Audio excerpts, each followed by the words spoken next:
I teach my ceramics classes in small segments, even the upper levels. So if I have a complicated procedure or technique that I need to teach, I break it down into small parts so it's manageable. If you walk into the ceramics classroom, you would see molds on the back shelf in the back of the classroom. There's clay everywhere. And there's also a lot of paint, engobes, glazes, and a lot of different underglazes, things that you'd think are paint but aren't technically paint. You would also see a lot of people working. Anyone walking into my ceramics class will see a lot of activity. Most of the time it's very different, even in Ceramics 1 classes, because students work at different paces, so they're at different points in a particular lesson or a unit, and everybody is engaged, they're busy.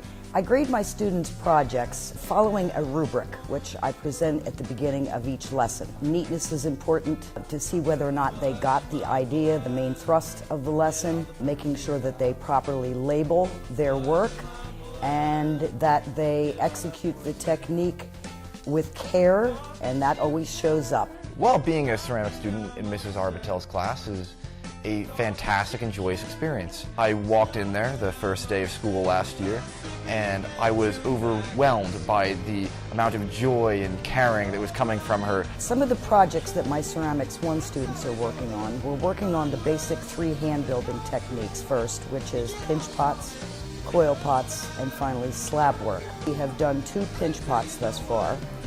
We just are in the process of doing a coil project, and we're going to be doing another one, and then we'll be using a slab, which is a sheet of clay. There were many projects that we did. Among them, I'd have to say my favorite one was the pumpkin.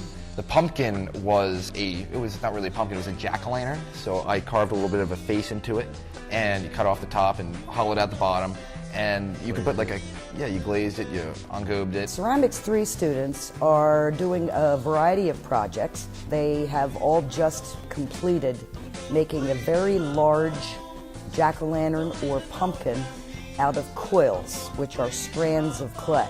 They're also working on something called a tart burner, which is partially made on the potter's wheel and partially hand-built.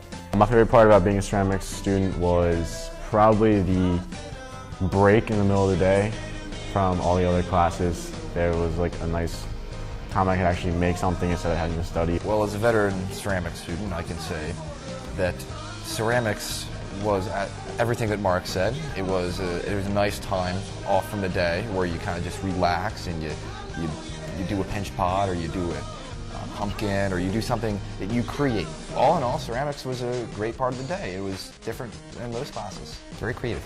A lot of fun. Ms. Arbitel's a great teacher, and the projects that you make, you get results and you actually get to bring them home and use them. My favorite part about being a ceramics teacher is all of it. I love teenagers. I love all my classes. I love working with clay and pottery and imparting that knowledge to other people. So I look forward every day to coming to work, and I'm one of the lucky people who could say they really love their job.